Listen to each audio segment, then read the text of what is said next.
आज का विश्व इतिहास का सबसे खतरनाक मोड़ पर खड़ा है, जहां अमेरिका और इजराइल ने ईरान पर बड़ा सैन्य हमला शुरू किया है और इसके बाद अमेरिका के पूर्व राष्ट्रपति डोनाल्ड ट्रंप ने इस कार्रवाई को कड़ा करार देते हुए ईरान की नेतृत्व संरचना को निशाना बनाया है।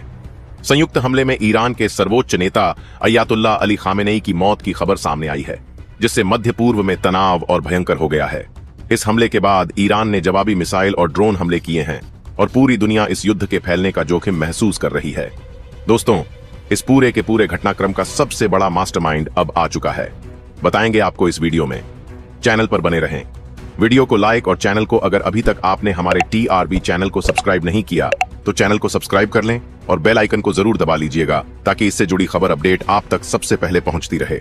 और हाँ दोस्तों, चैनल पर आगे बढ़ने से पहले आप देश के किस जगह, किस कोने से बैठ करके यह वीडियो देख रहे हैं, इसे लिखना बिल्कुल भी मत भूलिएगा। और अगर आप भारत की इस कूटनीतिक क्षमता और भारत की तरफ से लगातार किए जा रहे प्रयासों को लेकर के आप सच में देशवासी मानते हैं, तो कम से कम कमेंट बॉक्स में भारत के लिए एक जय हिंद जरूर लिखिएगा।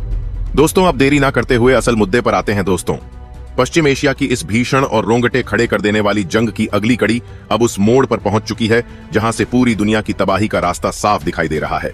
क्योंकि ईरान ने इस बार केवल धमकियां नहीं दी, बल्कि सीधे तौर पर मौत का वो तांडव रचा है, जिसकी गूंज वॉशिंगटन से लेकर यरूशलेम तक सुनाई दे रही है। आधी रात का समय था जब खाड़ी के शांत आसमान में अचानक सैकड़ों मिसाइलों की गड़गड़ाहट ने सन्नाटे को चीर दिया और ईरान ने एक साथ 6 खाड़ी देशों में मौजूद अमेरिकी सैन्य ठिकानों पर कहर बरपा दिया। यह कोई मामूली हमला नहीं था, बल्कि ईरान की बरसों की तैयारी और उसके गुस्से का वो ज्वालामुखी था जो अब फट चुका है। जानकारी के मुताबिक इन हमलों में ईरान ने अपनी सबसे आधुनिक फतेह और जुल्फिकार जैसी मिसाइलों का इस्तेमाल किया, जिन्होंने पलक झपकते ही अमेरिकी सुरक्षा कवच को भेद दिया और उन ठिकानों को मलबे के ढेर में तब्दील कर दिया जिन्हें अब तक अभेद्य माना जाता था। कतर के अल उदैद एयरबेस से लेकर UAE के अल धफरा तक हर तरफ बस आग और धुएं का गुबार दिखाई दे रहा था।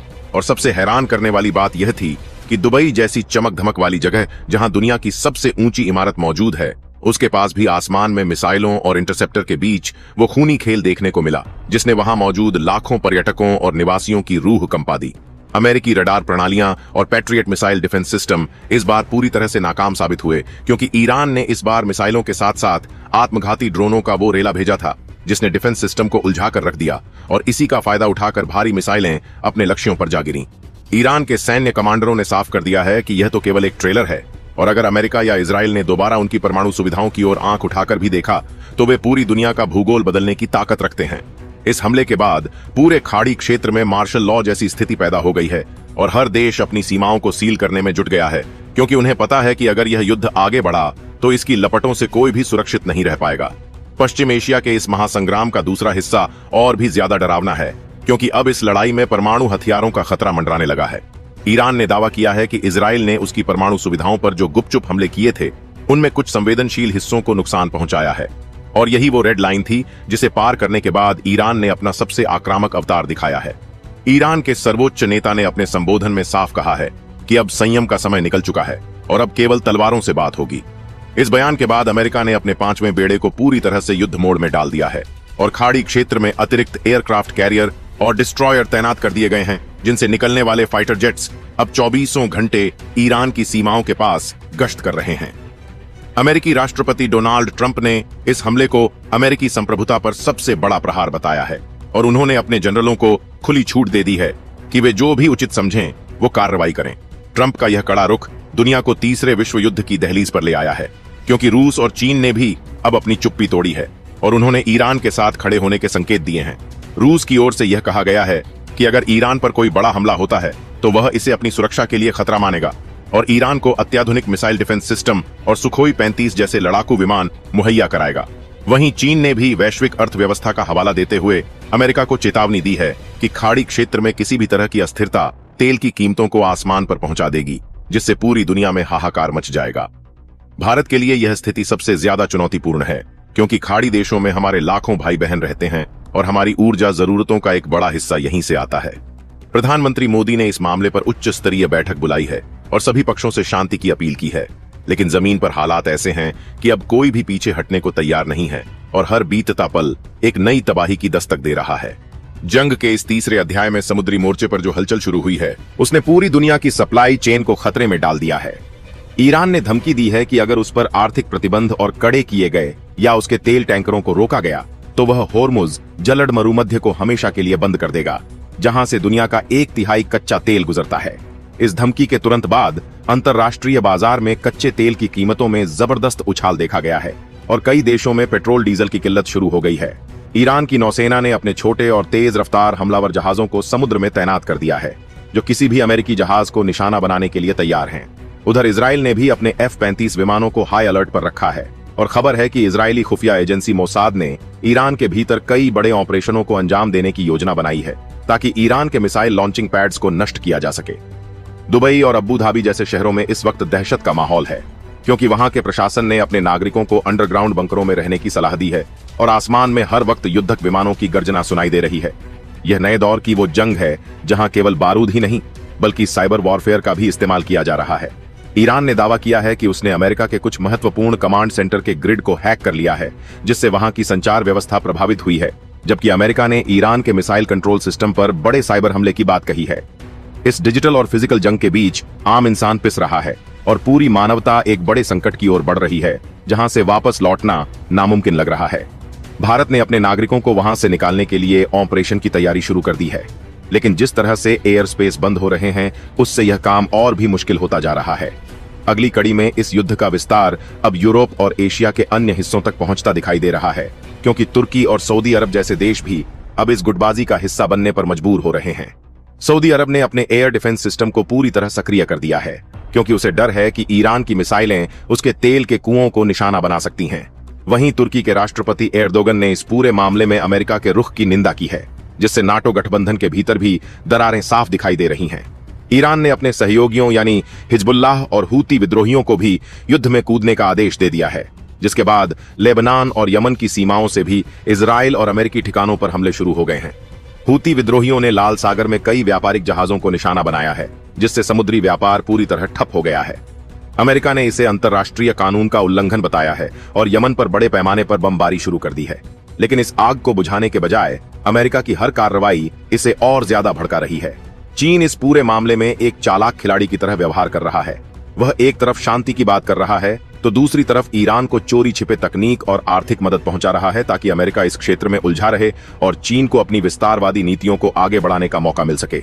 रूस के राष्ट्रपति पुतिन ने भी साफ कर दिया है कि वे पश्चिम की दादागिरी को अब और बर्दाश्त नहीं करेंगे और अगर जरूरत पड़ी तो रूस अपनी सेना को ईरान की मदद के लिए भेज सकता है।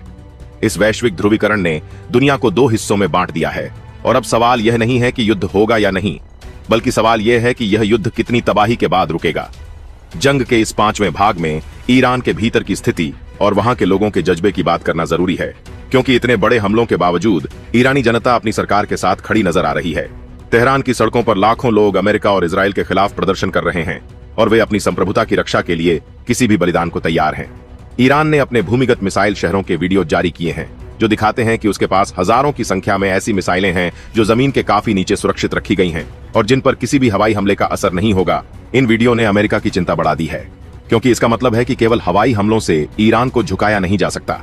अमेरिकी जनरलों का मानना है कि ईरान को हराने के लिए जमीन पर सेना उतारनी होगी, लेकिन वियतनाम और अफगानिस्तान का अनुभव उन्हें ऐसा करने से रोक रहा है। ट्रंप भी जानते हैं कि अगर अमेरिकी सैनिकों के शव वापस आने लगे तो उनका राजनीतिक करियर खत्म हो सकता है, इसलिए वे अभी केवल दूर से हमले करने की रणनीति अपना रहे हैं। लेकिन ईरान इस बार उन्हें करीब खींचने की कोशिश कर रहा है।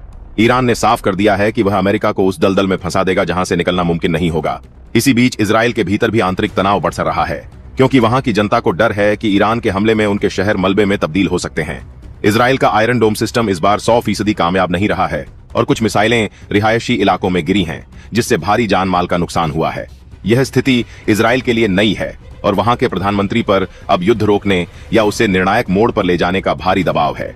महासंग्राम के छठे चरण में भारत की भूमिका और उसके कूटनीतिक कौशल की परीक्षा हो रही है। भारत के लिए यह मामला केवल तेल और नागरिकों तक सीमित नहीं है, बल्कि भारत की पूरी विदेश नीति दांव पर लगी है। भारत के ईरान के साथ ऐतिहासिक और रणनीतिक संबंध हैं। खास तौर पर चाबहार बंदरगाह के जरिए भारत मध्य एशिया तक अपनी पहुंच बनाना चाहता है, लेकिन अगर ईरान पूरी तरह बर्बाद होता है तो भारत के अरबों डॉलर का निवेश डूब जाएगा। दूसरी तरफ अमेरिका भारत का सबसे बड़ा रक्षा और व्यापारिक साझेदार है, जिसे भारत नाराज नहीं कर सकता। इसी दुविधा के बीच भारतीय विदेश मंत्री एस जयशंकर ने विभिन्न देशों के अपने समकक्षों से बात की है और एक बीच का रास्ता निकालने की कोशिश की है। भारत ने प्रस्ताव दिया है कि परमाणु मुद्दे पर अंतर्राष्ट्रीय पर्यवेक्षकों की एक नई टीम भेजी जाए और हमलों को तुरंत रोका जाए। लेकिन इस प्रस्ताव को इजराइल ने सिरे से खारिज कर दिया है, क्योंकि उसका मानना है कि ईरान अब परमाणु बम बनाने के बेहद करीब पहुंच चुका है और अब बातचीत का समय निकल चुका है। इसी बीच पाकिस्तान ने भी इस स्थिति का फायदा उठाने की कोशिश की है और उसने सऊदी अरब को परमाणु सहायता देने की गुप्त पेशकश की है ताकि वह ईरान का मुकाबला कर सके। इस खबर ने आग में घी डालने का काम किया है और ईरान ने पाकिस्तान को चेतावनी दी है कि वह इस मामले से दूर रहे, वरना उसे भी इसके परिणाम भुगतने होंगे। दक्षिण एशिया की यह हलचल दिखाती है कि यह युद्ध केवल पश्चिम एशिया तक सीमित नहीं रहेगा, बल्कि इसके छींटे पूरी दुनिया पर पड़ेंगे और भारत को बहुत ही सावधानी से अपने कदम बढ़ाने होंगे। अगली कड़ी में हम देखते हैं कि कैसे यह युद्ध अब वैश्विक आर्थिक व्यवस्था को घुटनों पर ले आया है। शेयर बाजारों में हाहाकार मचा हुआ है और दुनिया की सबसे बड़ी कंपनियों के मूल्य अरबों डॉलर गिर चुके हैं। सोने की कीमतें रिकॉर्ड स्तर पर पहुंच गई हैं, क्योंकि निवेशकों को अब केवल सोने पर ही भरोसा रह गया है। विमानन क्षेत्र पूरी तरह तबाह हो चुका है, क्योंकि आधे से ज्यादा एयर स्पेस को नो फ्लाई जोन घोषित कर दिया गया है। दुबई और कतर जैसे देश, जो अंतर्राष्ट्रीय हवाई यातायात के बड़े केंद्र थे, आज वहां सन्नाटा पसरा हुआ है।